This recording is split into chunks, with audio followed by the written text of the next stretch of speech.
உள்ள சேர்த்துக்கிட்டீங்கன்னா 3,65,00,000 சொச்சமா. அந்த 3,65,00,000 சொச்சத்துல 50 வயசுக்குள்ள இருக்கிற நம்மளோட அக்கா தங்கச்சிங்க மட்டும் எவ்வளவு தெரியுமா? 1,77,00,000 சொச்சமா. எங்கடா போனீங்க கடுப்புல விட்ட கணிப்பாளர்களே? எங்க போனீங்க?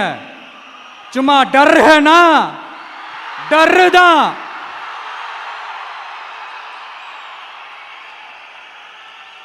இந்த கடுப்புல விட்ட கணிப்பாளர்களுக்கு ஒரே ஒரு கேள்வி.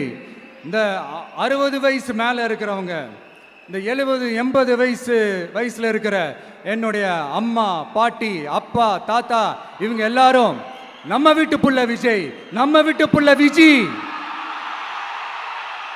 அப்படின்னு சொல்றதெல்லாம் உங்க காதுல விழலையோ? இந்த உண்மையெல்லாம் வெளியில சொல்லிராதன்ட்டு 2 பேரும் நல்லா கவனிச்சு அமிச்சாங்களோ? அதனால இந்த கருத்து கணிப்பு, கடுப்புல விட்ட கணிப்பு, என்ன விட்டாலும் திமுகவும் இந்த மற்ற பலரும் மண்ண கவ்வ போறது உறுதி. அவங்களோட இந்த ஆட்சி கனவு, லஞ்ச கனவு, ஊழல் கனவு, கொள்ளையடிக்கிற கனவு எல்லாம் கதம் தான். இப்போ ரீசெண்டா பாண்டிச்சேரி எலெக்ஷன்ல, அந்த எலெக்ஷன் டேல கிட்டத்தட்ட 90% மேல போலிங் ஆயிருக்குது. விட்டா 100% ஆயிருக்கும் போல் இருக்கு. அதே மாதிரி போலிங் நம்ம தமிழ்நாட்டில் நடக்குதா இல்லையான்னு பாருங்க. அதனால மக்களே, உங்க எல்லாரையும் கையெடுத்து கும்பிட்டு கேட்கிறேன், பூத்துக்கு போய்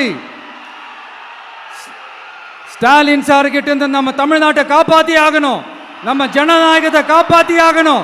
என்ன பிஸியா இருந்தாலும், என்ன வேலையா இருந்தாலும், என்ன வெளியூர்ல இருந்தாலும், எந்த பூத்துல உங்களுடைய ஓட்டு இருக்குதோ அங்க வந்து தயவு செஞ்சு நம்மளுடைய விசில் சின்னத்துக்கு உங்க ஓட்டு போடுங்க. தயவு செஞ்சு உங்க விஜய்க்கு ஒரு வாய்ப்பு கொடுங்க. இந்த நேரத்தில் வெளிநாட்டில இருந்து பணம் செலவு பண்ணி ஃப்ளைட் டிக்கெட் புக் பண்ணி இங்க வந்து ஓட்டு போட வந்த நம்மளுடைய நண்பிகள் உங்கள் அனைவருக்கும் இந்த நேரத்தில் என்னுடைய நன்றியை தெரிவிச்சுக்கிறேன்.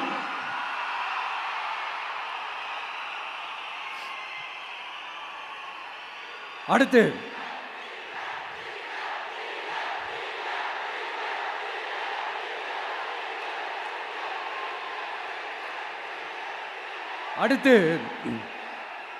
ஏதாவது ஒரு பிரச்சனைனா விஜய் வெளியவே வர மாட்டாராம். இது யார் சொல்றா? இந்த மற்றும் பலர் கட்சியில் ஒருத்தர் இருக்கிறார்ல, 10 தடவை தோத்து போனாரு.